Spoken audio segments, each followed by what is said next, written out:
Good evening साथियों, आप सबका एफडी क्लासेस के ई लर्निंग प्लेटफॉर्म पर स्वागत है। चलिए, आज हम लोग बात करने वाले हैं छत्तीसगढ़ के जो इतिहास से संबंधित लगातार जो हमारा सीरीज चल रहा है उसी के बारे में आगे कंटिन्यू करेंगे। ठीक है भाई, जो जो हमारे चैनल में नए हैं प्लीज चैनल को सब्सक्राइब कर लेंगे और जो पुराने स्टूडेंट है वो भाई वीडियो को शेयर भी कर देंगे ताकि जो वीडियो है आपके दोस्तों तक पहुंच सके। ठीक है, चलिए आज का क्लास स्टार्ट करते हैं। आज लगातार 62 नंबर का क्लासेस है। ठीक है, चलिए पहला क्वेश्चन आपके सामने आ गया भाई, स्टार्ट करते हैं आज का सेशन। चलिए क्या लिखा है भाई, ब्रिटिश शासन काल में छत्तीसगढ़ में बकरंदाज किसे कहा जाता था। बकरंदाज एक क्या है, ब्रिटिश शासन काल के दौरान उपयोग होने वाला शब्द था।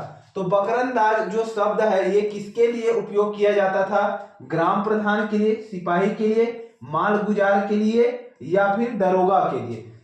तो ध्यान देना है, बकरंदाज जो शब्द उपयोग किया जाता था किस समय, ब्रिटिश काल में, है ना। ब्रिटिश काल में जो बकरंदाज शब्द उपयोग किया जाता था वो किया जाता था सिपाहियों के लिए। किसके लिए, तो सिपाहियों के लिए बकरंदाज जो है शब्द का उपयोग किया जाता है। तो याद रखेंगे किसके लिए, सिपाही के लिए बकरंदाज शब्द का उपयोग किया जाता था। ठीक है, चलिए आगे बढ़ते हैं।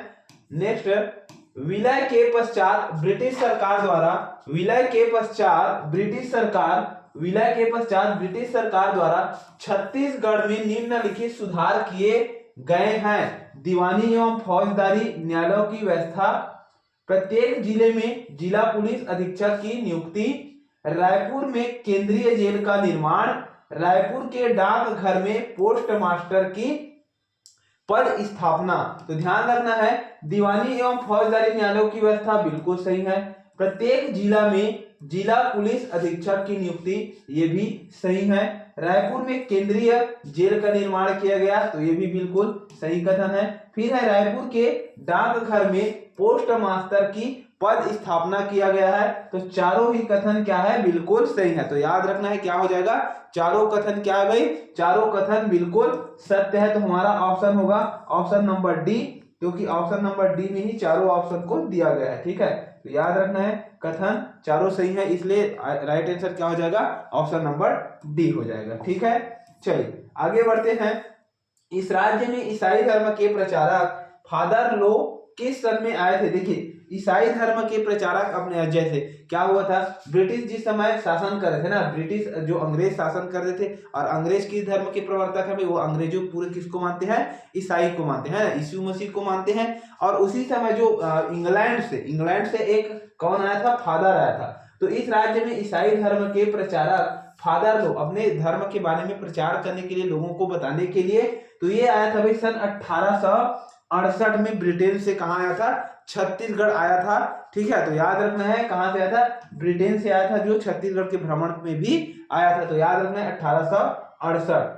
चलिए आगे है, सरगुजा ब्रिटिश काल में कब छत्तीसगढ़ में शामिल हुआ है। तो सरगुजा को ब्रिटिश काल में कब छत्तीसगढ़ में शामिल किया गया। तो देखिए, ब्रिटिश काल के दौरान सरगुजा को क्या कहते हैं, सरगुजा पहले कहाँ आता था, उड़ीसा वाले क्षेत्र में आता था, है ना। कहाँ आता था, उड़ीसा वाले क्षेत्र में आता था पहले सरगुजा जो था। उसके बाद जब 1905 में क्या हुआ भाई, बंगाल विभाजन हुआ। जब बंगाल विभाजन हुआ तो कुछ छत्तीसगढ़ के कुछ क्षेत्र जो है वो उड़ीसा पश्चिम बंगाल वाले क्षेत्र में चले गए और वहां से कुछ जो क्षेत्र थे वो कटकर 1905 में क्या हुआ, सरगुजा जो है वो छत्तीसगढ़ के हिस्से के रूप में शामिल हो गए। तो याद रखेंगे कब हुआ, 1905 में, बंगाल विभाजन के समय।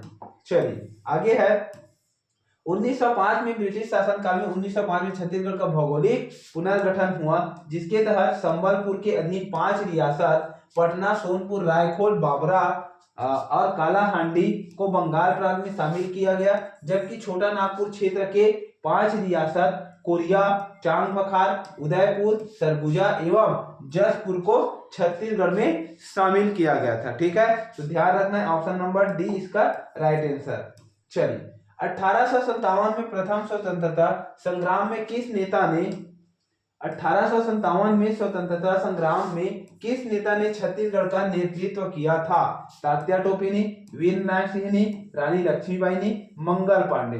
अब देखिए ध्यान देना है यहाँ 1857 की क्रांति में 1857 की क्रांति में छत्तीसगढ़ में किसने, छत्तीसगढ़ का कहां से पूछा है, छत्तीसगढ़ में किसने नेतृत्व किया था? तो भाई 1800 तात्या टोपे जी, तो ये तो कहां से किए थे, कानपुर से किए थे।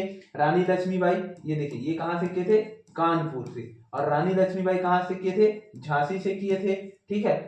मंगल पांडे तो इनका तो उससे पहले क्या किए थे, इनको फांसी दे दिया गया था। ठीक है। उसके बाद है वीर नारायण सिंह। तो वीर नारायण सिंह जो जमींदार थे, कहाँ के भाई, सोना खान के जो जमींदार थे, शहीद वीर नारायण सिंह, इन्होंने 1857 की क्रांति में छत्तीसगढ़ का नेतृत्व किया था। कहाँ का नेतृत्व किया था, तो याद रखना है बिझवार जनजाति के थे। किस जनजाति से थे, तो बिझवार, याद रखना है बिझवार जनजाति के थे। तो याद रखेंगे वीर नारायण सिंह। ठीक है। नेक्स्ट क्वेश्चन है, इस राज्य की निम्नलिखित में से किस स्टेट के जमींदार ने अंग्रेजी सेना की सहायता की, जिसने 1857 में सोना खान के जमींदार नारायण सिंह को पराजित किया था? अब देखिए, जिसने इस राज्य की निम्नलिखित में से किस स्टेट के जमींदार ने अंग्रेजों की सेना का मदद किया था, किस लिए, जो है शहीद वीर नारायण सिंह को जब गिरफ्तार करने के लिए अंग्रेज ऑफिसर्स आए, तो उनका सहायता किसने किया था भाई, भड़गांव के, बिलईगढ़ के, फिंगेश्वर के या फिर देवरी की। तो कहाँ के शासक ने उनकी सहायता की थी, तो याद रखना है कहाँ के, उन्हीं के पास है एक देवरी ग्राम। ठीक है। वहां के कुछ लोग थे, राजा थे, या वहां के जो गौटिया थे, ठीक है, क्या थे, जमींदार, गौटिया भी मान लेते हैं। तो याद रखना देवरी के जो जमींदार थे, उन्होंने अंग्रेज अधिकारी स्मिथ का सहयोग किया था, और स्मिथ ने फिर जो है किसको, शहीद वीर नारायण सिंह को गिरफ्तार कर लिया था। ठीक है। चलिए आगे बढ़ते हैं। छत्तीसगढ़ में 1858 के विद्रोह के संबंध में निम्नलिखित में से कौन सा कथन सत्य है? निम्नलिखित में से कौन सा कथन क्या है, सत्य है, आपको पहचानना है। चलिए देखते हैं। सोना खान का जमींदार इस विद्रोह का प्रथम शहीद माना जाता है। बिल्कुल भाई, सोना खान के जो जमींदार थे शहीद वीर नारायण सिंह, इनको छत्तीसगढ़ स्वतंत्रता आंदोलन के प्रथम शहीद के रूप में सम्मान दिया जाता है। तो ये बिल्कुल सत्य है। उसके बाद बिलईगढ़, भड़गांव, देवरी के जमींदार विद्रोह में शामिल हुए। देखिए देवरी के तो शामिल हुए थे, बिल्कुल सही है। भड़गांव के भी शामिल हुए थे, ये भी सही है। बिलईगढ़ का शामिल नहीं हुआ था, तो ये गलत हो जाएगा, ये गलत है ना। जमींदार इस विद्रोह का प्रथम शहीद था। कौन सा कथन सत्य नहीं है पूछा है, सॉरी, कौन सा कथन सत्य नहीं है, तो ऑप्शन नंबर बी ही सत्य नहीं है, क्योंकि बिलईगढ़ का इसमें कोई जिक्र नहीं है। भड़गांव और देवरी सही है, लेकिन बिलईगढ़ नहीं है। हनुमान सिंह ने 3री रेजिमेंट रायपुर में मेजर सिडवेल की हत्या की थी, बिल्कुल सही है। विद्रोह के अपराध में सशस्त्र सिपाहियों को फांसी पर लटका दिया गया था, ये भी बिल्कुल सही है। विद्रोह के अपराध में सिपाहियों को फांसी पर लटका दिया गया था, तो ये भी कथन सही है। चलिए आगे बढ़ते हैं। आगे क्वेश्चन है 1857 के विद्रोह के दौरान सोना खान के जमींदार नारायण सिंह के विरुद्ध निम्नलिखित जमींदारों ने अंग्रेजों की सहायता की थी, मदद किया था। किसको, जो सोना खान के जमींदार थे शहीद वीर नारायण सिंह को गिरफ्तार करने में जो है अंग्रेजों का सहयोग किसने किया था, तो देखते हैं। एक तो है भड़गांव के, बिल्कुल सही है। दूसरी है देवरी का, और ऑप्शन के अकॉर्डिंग हमें देखना होगा भाई। हाँ चलिए देखते हैं कहाँ के। भड़गांव बिल्कुल सही है, देवरी बिल्कुल सही है, और ऑप्शन में और कुछ नहीं है, तो क्या होगा, 1 और 3 किसमें है, ऑप्शन नंबर सी। ये आगे पीछे हो गया है, तो याद रखना है क्या हो जाएगा, 1 और 3। जो भड़गांव और देवरी के जमींदार थे, उन्होंने अंग्रेज कैप्टन जो स्मिथ गिरफ्तार करने के लिए आए थे शहीद वीर नारायण सिंह को, उनका सहयोग किया था। ठीक है। चलिए आगे बढ़ते हैं। निम्नलिखित में से किस जमींदार ने इस राज्य का प्रथम शहीद नारायण संबंधित है, तो कहां से संबंधित है, वीर नारायण है। वीर नारायण सिंह कहां से शहीद है, देखिए शहीद वीर नारायण सिंह को जो है स्मिथ ने गिरफ्तार किया था। याद रखना किसने किया था, स्मिथ ने गिरफ्तार किया था। और कहां से किया था, सोना खान। कहां से थे, सोना खान से। तो याद रखना है कहां से थे, सोना खान। चलिए आगे बढ़ते हैं। छत्तीसगढ़ राज्य का पहला शहीद, तो छत्तीसगढ़ राज्य का पहला शहीद किसे कहा जाता है, तो याद रखेंगे शहीद वीर नारायण सिंह को कहा जाता है। लेकिन एक चीज और याद रखना है, बस्तर का प्रथम शहीद किसे कहते हैं, बस्तर का प्रथम शहीद कहा जाता है गेंद सिंह को। गेंद सिंह को। दोनों चीजों को याद रखना है। बस्तर का प्रथम शहीद कहा जाता है गेंद सिंह को, और छत्तीसगढ़ का प्रथम शहीद कहा जाता है शहीद वीर नारायण सिंह जी को। ठीक है भाई, चलिए नेक्स्ट क्वेश्चन की ओर बढ़ते हैं। सोना खान के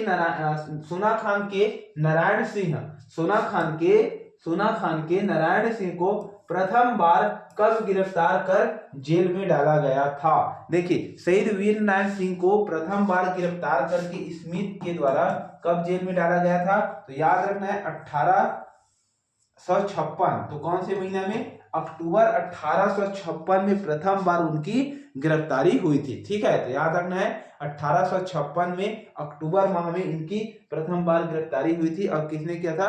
तो स्मिथ ने किया था। चलिए आगे बढ़ते हैं। छत्तीसगढ़ के पहले शहीद वीर नारायण सिंह को कब फांसी दी गई? अब देखिए, फांसी एक बार उनको जेल होता है, फिर भागते हैं, फिर गिरफ्तार होता है, तब जाके उनको दूसरी बार में फांसी देते हैं। और फांसी कहाँ दिया था? तो जय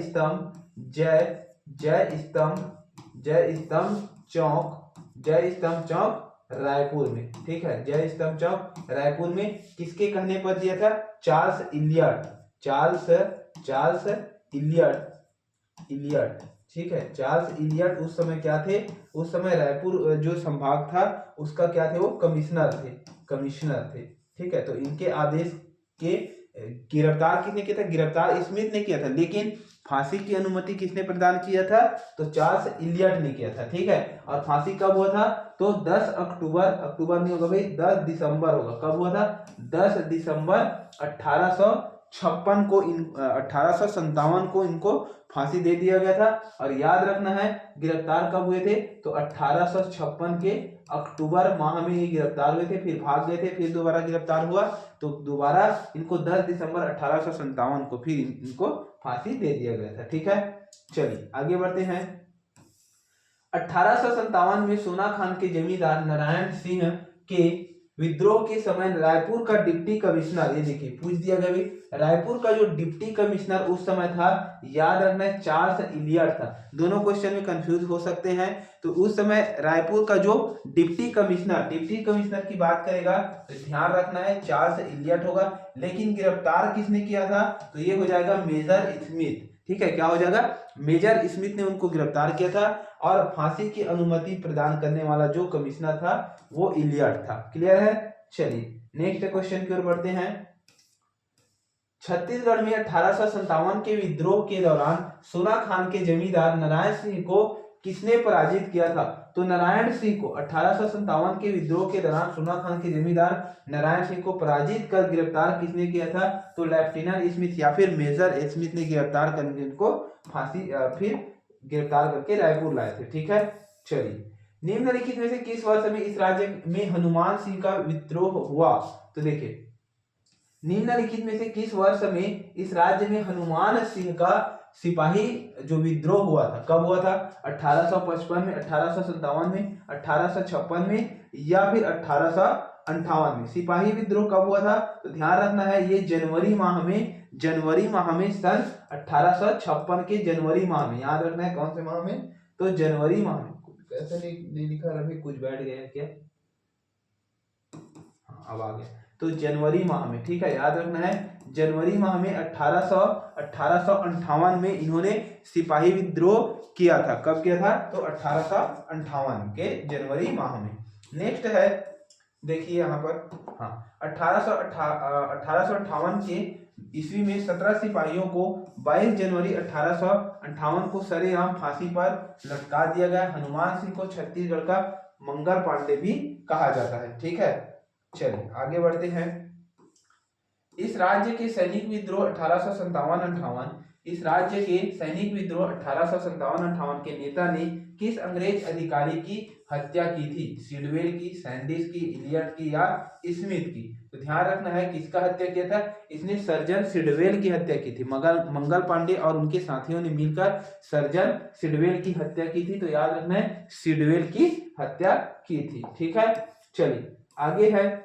1857-58 की क्रांति के दौरान इस राज्य के सिपाही विद्रोह का नेता निम्नलिखित में से कौन था? तो सिपाही विद्रोह का नेता याद रखना है हनुमान सिंह थी, और फांसी में इनको फांसी नहीं हुआ था, ये फरार हो गए थे। इनके और जो 22 साथी थे उनको फांसी दिया गया था। ठीक है, इसको भी याद रखना है भाई। निम्नलिखित में से किसके लिए छत्तीसगढ़, क्या लिखा है क्वेश्चन में, निम्नलिखित में से किसे के लिए छत्तीसगढ़ के मंगल पांडे के, हाँ सीधा मतलब है छत्तीसगढ़ का मंगल पांडे के रूप में किसे जाना जाता है? तो किसे जाना जाता है? सुरेंद्र बहादुर, नारायण सिंह, शहीद हनुमान सिंह या शहीद गुंडाधो? तो शहीद हनुमान सिंह को छत्तीसगढ़ का मंगल पांडे कहा जाता है। ठीक है, याद रखना, छत्तीसगढ़ का मंगल पांडे किसे कहा जाएगा? तो शहीद हनुमान सिंह को छत्तीसगढ़ का मंगल पांडे कहा जाता है। चलिए आगे बढ़ते हैं। क्वेश्चन नंबर 19 थोड़ा इनकरेक्ट है भाई, इससे आगे बढ़ते हैं। चलिए 20 नंबर देखिए डायरेक्ट। रायपुर के 1858 के सैनिक विद्रोह का अगुआ मतलब होता है नेतृत्व करना। देखिए क्वेश्चन का कई बार लैंग्वेज बदल दिया जाता है। अब भले ही क्वेश्चन इजी है, लेकिन ये अगुआ शब्द आपको अगर पता नहीं है, यहाँ कंफ्यूज हो गए तो ध्यान रखना है, अगुआ मतलब होता है नेतृत्व करता। ठीक है, तो क्या हो जाएगा? 1857 की सैनिक विद्रोह के नेतृत्व करता कौन है? तो ये हो जाएगा आपका हनुमान सिंह। आंसर वही है, लेकिन क्वेश्चन का जो लैंग्वेज है उसको चेंज कर दिया भाई, देखिए अगुआ डाल दिया। ठीक है, चलिए आगे बढ़ते हैं। छत्तीसगढ़ के 1857 के स्वतंत्रता आंदोलन के अंतिम शहीद थे। अब अंतिम शहीद किसे कहा जाता है? प्रथम शहीद तो हमने पढ़ लिए, अंतिम शहीद भी याद रखना है। तो अंतिम शहीद कहा जाता है सुरेंद्र साय को। किसे कहा जाता है? तो अंतिम शहीद की बात किया जाए तो सुरेंद्र साय, प्रथम शहीद की बात की जाए तो वीर नारायण सिंह। तो दोनों याद रखना है, सुरेंद्र साय और शहीद वीर नारायण सिंह, दोनों को आपको ध्यान रखना है। चलिए, उदयपुर जागीर के नरेश शिवराज सिंह ने अंग्रेजी राज्य के विरुद्ध विद्रोह किया। उदयपुर जागीर के नरेश शिवराज सिंह ने अंग्रेजी राज्य के विरुद्ध विद्रोह किया था। इस विद्रोह के लिए उन्हें किसने प्रेरित किया था? नारायण सिंह ने, जतरा उराव ने, सुरेंद्र साय ने या कालेंद्र साय ने? ध्यान रखिए, उदयपुर जागीर के नरेश शिवराज सिंह ने अंग्रेजी राज्य के विरुद्ध विद्रोह किया था। इस विद्रोह के लिए उन्हें किसने प्रेरित किया था? तो नारायण सिंह ने, जतरा उराव ने, सुरेंद्र साय ने, कालेंद्र साय ने। तो किसने प्रेरित किया था? उसके लिए प्रेरित उनको किया था सुरेंद्र साय ने। सुरेंद्र साय ने किसको प्रेरित किया था? उदयपुर जागीर के नरेश शिवराज सिंह को प्रेरित किया था, अंग्रेजों के खिलाफ भड़काया था। कहने का मतलब है अंग्रेजों के गुलाम बन के हमें नहीं रहना है, अपने लिए वो हमारे ऊपर राज कर रहा है, हमें उसे भगाना है। ऐसे सब करके क्या किया था भाई? प्रेरित किया था और अपने तरफ इनको मिला दिया था। तो क्या होगा इसका right answer? Option number C will be right. चलिए आगे है, ताना भगत आंदोलन जतरा उराव ने किस वर्ष प्रारंभ होता है? ताना भगत आंदोलन जतरा उराव किस वर्ष प्रारंभ किया गया था? तो याद रखना है 1914। और 1914 में क्या हुआ था? जतरा उराव, ताना भगत। और 1914 से याद रखना है प्रथम विश्व युद्ध भी कब हुआ था? तो याद रखना है 1914 में ही हुआ था प्रथम विश्व युद्ध। क्लियर है? तो ये भी याद रखना है आपको, ऑप्शन नंबर सी। चलिए आगे है, इस राज्य के निम्नलिखित में से किस स्थान में 1857 ईस्वी में विद्रोह नहीं हुआ था? तो सन 1857 में कहां पर विद्रोह नहीं हुआ था? तो 1857 में कहां विद्रोह नहीं हुआ था? सोनाखान, संबलपुर, उदयपुर और रायपुर। तो रायपुर में नहीं हुआ था भाई, उदयपुर में सुरेंद्र साय, संबलपुर और उदयपुर दोनों तरफ सुरेंद्र साय ने। ठीक है, और सोनाखान में तो आपको पता ही है शहीद वीर नारायण सिंह। ठीक है, तो रायपुर में विद्रोह नहीं हुआ था भाई। कहां नहीं हुआ था? तो रायपुर में विद्रोह नहीं हुआ था। चलिए, किसानों से ली जाने वाली बेगारी की प्रथा के विरुद्ध छत्तीसगढ़ में सबसे पहले किस व्यक्ति ने आवाज उठाई थी? तो बेगारी प्रथा के संबंध में, बेगारी प्रथा के खिलाफ किसने आंदोलन किया था या आवाज उठाई थी? पंडित सुंदरलाल शर्मा, नथुजी जगताप, सेवदा ठाकुर या बाबू छोटेलाल। तो ध्यान रखना है, बेगारी प्रथा के खिलाफ सबसे पहले जो सबसे पहले जो आवाज उठाया था छत्तीसगढ़ में ना, छत्तीसगढ़ में, उसका नाम क्या भाई, तो वो है सेवता ठाकुर। याद रखना ये क्वेश्चन काफी इंपॉर्टेंट है, पूछा जा सकता है। तो बेगारी प्रथा के खिलाफ आवाज उठाने वाला छत्तीसगढ़ का व्यक्ति है सेवता ठाकुर। चलिए आगे है, छत्तीसगढ़ में 1857 के विद्रोह के दौरान सोना खान के जमींदार नारायण सिंह को किसने पराजित किया? तो किसने पराजित किया? तो ये क्वेश्चन रिपीट हो गया भाई, लेफ्टिनेंट स्मिथ ने किया था, लेफ्टिनेंट स्मिथ ने। नेक्स्ट है 1857 से 1900 तक रायपुर जिले में निम्नलिखित में से कौन से संगठन स्थापित किया गया था? तो कब से कब के बीच में बात कर रहा है? देखिए 1870 से 1900 तक रायपुर जिले में निम्नलिखित में से कौन से संगठन स्थापित हुए थे? तो literary and scientific association, Malini reading club, Chhattisgarh बाल समाज और कवि समाज। तो ध्यान रखना है 1870 से 1900 के बीच में ये चारों ही क्लब और चारों ही संगठन जो है वो छत्तीसगढ़ के रायपुर में स्थापित किए गए थे। तो याद रखना है चारों बिल्कुल सही है, इसलिए ऑप्शन नंबर डी इसका राइट आंसर हो जाएगा। ठीक है, चलिए नेक्स्ट है, निम्नलिखित में से कौन सी जोड़ी छत्तीसगढ़ का सामाजिक राजनीतिक संगठन एवं व्यक्ति सुमेलित है? सुमेलित व्यक्ति, अब देखिए सही जोड़ी मिलाइए, आपको दे दिया है, इसमें आपको सुमेलित वाला पहचानना है। चलिए देखते हैं, देश सेवक समाज पिंडरा 1858 माधवराव सप्रे, छत्तीसगढ़ किसान सभा बिलासपुर 1900 कुंज बिहारी लाल अग्निहोत्री, या फिर सर्व सेवा समिति जांजगीर 1904 ठाकुर छेदीलाल, समित्र मंडल राजिम 1906 पंडित सुंदरलाल शर्मा। सबसे उपयुक्त आंसर मुझे दिख रहा है भी ऑप्शन नंबर डी में, समित्र मंडल राजिम 1906 में किसने स्थापना किया था? तो याद रखना है छत्तीसगढ़ के गांधी कहे जाने वाले पंडित सुंदरलाल शर्मा। तो यही एकदम सुमेलित आंसर होगा, ऑप्शन नंबर डी। चलिए नेक्स्ट है, 1889 में कांग्रेस के बंबई अधिवेशन में प्रथम बार किसने छत्तीसगढ़ का प्रतिनिधित्व किया था? 1889 में कांग्रेस के कौन से अधिवेशन? बंबई अधिवेशन में छत्तीसगढ़ का प्रतिनिधित्व किसने किया था? माधवराव सप्रे, वामन राव, सुंदरलाल शर्मा, या इनमें से कोई भी नहीं। तो 1889 में बोल रहे, तो 1889 में किसने किया था? किसी ने भी नहीं किया था। छत्तीसगढ़ का प्रतिनिधित्व उस समय किसी ने भी नहीं किया था, ये लोग नहीं गए थे। तो याद रखना है क्या हो जाएगा, इनमें से कोई भी नहीं। चलिए आगे बढ़ते हैं, अब देखते हैं भाई क्वेश्चन नंबर 30। क्वेश्चन नंबर 30 में दिया गया है आपको, निम्नलिखित में से कौन से कथन सही हैं? भारतीय राष्ट्रीय कांग्रेस 1891 का नागपुर अधिवेशन छत्तीसगढ़ में राजनीतिक चेतना के विकास का एक कारक था। इस अधिवेशन में छत्तीसगढ़ के से 200 से अधिक लोगों ने भाग लिया था। इस अधिवेशन की अध्यक्षता मद्रास के वकील पी आनंद चालू ने किया था। देखिए तीन कथन, आप क्वेश्चन का जो पैटर्न है वो चेंज हो गया बिल्कुल व्यापम का।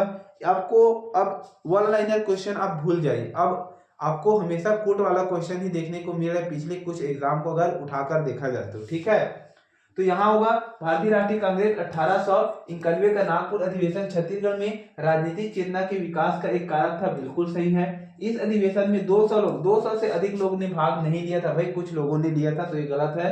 इस अधिवेशन की अध्यक्षता मद्रास के वकील पी आनंद चालू ने की थी। तो ये भी कथन क्या है, सही है। तो 1 और 3 ऑप्शन नंबर डी सही हो जाएगा, 1 और 3 इसका क्या होगा, बिल्कुल सही जवाब हो जाएगा। चलिए आगे बढ़ते हैं, फिर वर्ष 1906 में किसके प्रयासों के कारण रायपुर में कांग्रेस की एक शाखा की स्थापना हुई?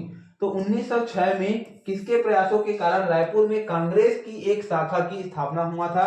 प्यारेलाल सिंह, सुंदरलाल शर्मा, सीएम ठक्कर या रविशंकर? तो ध्यान रखना है 1906 में किसके प्रयासों से रायपुर में कांग्रेस की एक शाखा, कहने का मतलब है एक शाखा का निर्माण हुआ था जिसके माध्यम से लोग कांग्रेस से जुड़ रहे थे। तो उसका योगदान किसका था? तो याद रखना सीएम ठक्कर। किसका था भाई, किसने किया था? सीएम ठक्कर ने किया था। ठीक है, चलिए नेक्स्ट है, सूरत कांग्रेस में छत्तीसगढ़ का प्रतिनिधित्व किसने किया था? कहने का मतलब है 1907 में जो सूरत में कांग्रेस का जब विभाजन हुआ उस समय सम्मेलन कौन सा हुआ था? सूरत अधिवेशन 1907 में जो है कांग्रेस दो दल में बंट गया था भाई, एक नरम दल और दूसरा गरम दल। तो दो दल में गरम है ना, दो दल में गरम दल, नरम दल और गरम दल दो दल में बंट गया था। कौन से अधिवेशन में? सूरत में 1907 में जो अधिवेशन हुआ था। तो उस समय छत्तीसगढ़ का किसने प्रतिनिधित्व किया था? पंडित सुंदरलाल शर्मा, रविशंकर शुक्ला, रुचर प्रसाद पांडे, श्री मेघावले। तो ध्यान रखना उस समय छत्तीसगढ़ का नेतृत्व किसने किया था? पंडित सुंदरलाल शर्मा ने किया था। किसने किया था? तो याद रखना पंडित सुंदरलाल शर्मा। चलिए आगे बढ़ते हैं। निम्नलिखित में से किस अधिवेशन में प्रथम बार नरमपंथी और गरमपंथी के बीच फूट लक्षण प्रकट हुए थे? मतलब दोनों आमने सामने आए थे कि नरम दल और गरम दल के रूप में कब विभाजित हो गया था? तो सूरत अधिवेशन। देखिए यहाँ तो छत्तीसगढ़ के बारे में बात किया ना, तो छत्तीसगढ़ के बारे में बात किया जाए तो 1907 के रायपुर अधिवेशन, सागर अधिवेशन। हाँ छत्तीसगढ़ में बात करेंगे तो कौन सा अधिवेशन होगा भाई? तो क्या आ गया भाई, ठीक, छत्तीसगढ़ में तो 1907 में नरम दल और गरम दल में दो बटा था। तो भाई ऑप्शन में 1907 कहीं पर है क्या? नहीं है, तो लगा दो 1907। ठीक है, जिस समय पूरे भारत में बटा था दो दल में, वहां उनको मानने वाले नरम दल और गरम दल से संबंधित व्यक्ति छत्तीसगढ़ में भी विभाजित होंगे। तो कब कहाँ हुआ? रायपुर अधिवेशन 1907। चलिए, central provision and Berar political association के 1907 में रायपुर में हुए किस अधिवेशन में नरम एवं गरम दल विचारधारा लोगों के बीच फूट? अब आपको पूछा है रायपुर में जो वो अधिवेशन हुआ था वो कौन से नंबर का था? ध्यान से पढ़िए क्वेश्चन को।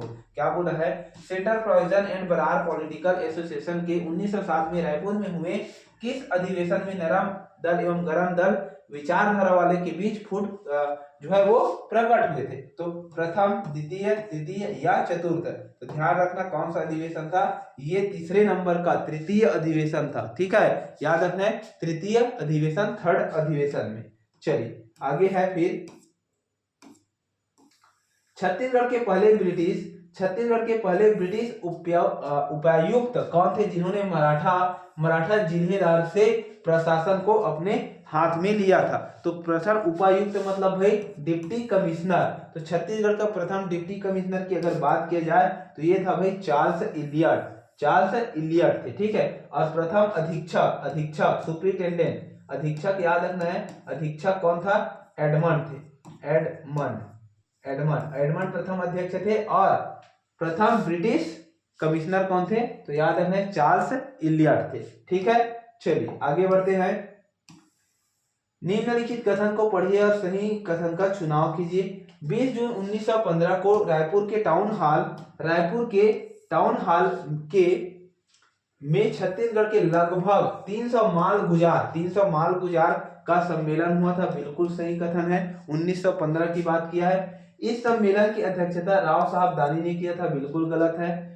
सम्मेलन में राष्ट्रीय मुद्दों पर विचार विमर्श किया गया था। ये भी बिल्कुल गलत है। तो क्या होगा? ऑप्शन नंबर डी केवल सही है। यहाँ 300 से अधिक माल गुजार का सम्मेलन हुआ था, ये कथन बिल्कुल सही है। चलिए नेक्स्ट है मध्य प्रांत की विधानसभा में 1913 में नागपुर एवं छत्तीसगढ़ की नगर पालिकाओं के निर्वाचन क्षेत्र से निर्वाचित छत्तीसगढ़ का प्रथम सदस्य निम्नलिखित में से कौन था? अब कहाँ पूछा है? मध्य प्रांत के विधानसभा में 1913 में नागपुर एवं छत्तीसगढ़ की नगर पालिकाओं के निर्वाचन क्षेत्र से निर्वाचित होने वाला छत्तीसगढ़ का कौन व्यक्ति प्रथम है? तो याद रखना शिवदास डागा, महंत लक्ष्मीनारायण दास, नथमल मुनि या शिव प्रसाद। तो इसका राइट आंसर हो जाएगा भाई नथमल मुनि थे। कौन थे? 1913 में नगर पालिका और जो है नगर पालिका नागपुर एवं छत्तीसगढ़ की नगर पालिकाओं के निर्वाचन क्षेत्र से निर्वाचित प्रथम व्यक्ति का नाम है नथमल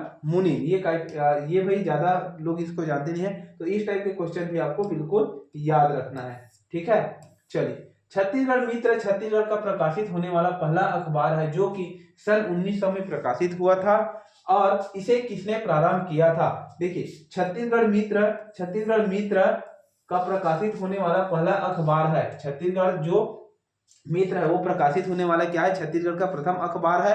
और इसका प्रकाशन सन 1900 में कहां से हुआ था? पेंड्रा रोड से। कहां हुआ था? पेंड्रा।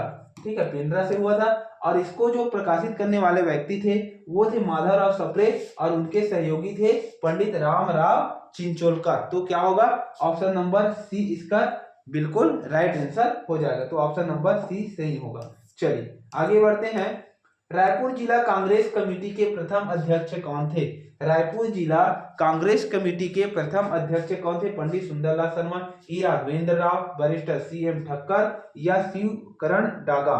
तो याद रखना है, रायपुर जिला कांग्रेस कमेटी के प्रथम अध्यक्ष, रायपुर जिला कांग्रेस कमेटी के प्रथम अध्यक्ष कौन थे? तो याद रखना है पंडित सुंदरलाल शर्मा, ई राघवेंद्र राव, बैरिस्टर सी.एम. ठक्कर या शिवकरण डागा। तो ध्यान रखना है, रायपुर जिला कांग्रेस कमेटी के जो प्रथम अध्यक्ष थे ये कौन थे? ये रायपुर जिला कांग्रेस कमेटी के प्रथम अध्यक्ष कौन थे? पंडित सुंदरलाल शर्मा, क्या नाम है भाई, ई राघवेंद्र राव, सी.एम. ठक्कर या फिर क्या हो रहा है बोर्ड को, अरे ठीक है। रायपुर जिला कांग्रेस कमेटी के प्रथम अध्यक्ष पूछा है। तो रायपुर जिला जो कांग्रेस कमेटी का जो प्रथम अध्यक्ष बनाया गया था, क्या प्रॉब्लम आ गया भाई, किसे बनाया गया था? तो याद रखना है बैरिस्टर सी.एम. ठक्कर को। किसे बनाया था? क्योंकि यही उसके क्या थे, निर्माणकर्ता थे अध्यक्ष के रूप में। तो याद रखना है बैरिस्टर सी.एम. ठक्कर इसका सही जवाब हो जाएगा। चलिए अब आज का सेशन यहीं तक भाई, ये तो दूसरा पेज आ गया है ना। चलिए कितने क्वेश्चन देखे भाई? तो आज हमने 40 क्वेश्चन, ठीक है। आगे का क्लास भी लगातार कंटिन्यू रहेगा भाई। पिछले कुछ दिनों से क्लास गैप हो रहा था, है ना, कुछ कारण से। तो अब क्लास बिल्कुल कंटिन्यू रहेगा। और जो जो नए हैं भाई बिल्कुल चैनल को सब्सक्राइब करेंगे, वीडियो शेयर कर देंगे और बिल्कुल आप लोग कमेंट नहीं करते हैं, कमेंट कीजिए। और कमेंट में जो भी आपको डाउट है प्लीज कमेंट बॉक्स में कमेंट कीजिए ताकि हम आपके डाउट क्लियर करा सके, ठीक है। चलिए मिलते हैं नेक्स्ट वीडियो में। तो अभी के लिए जय हिंद, जय छत्तीसगढ़।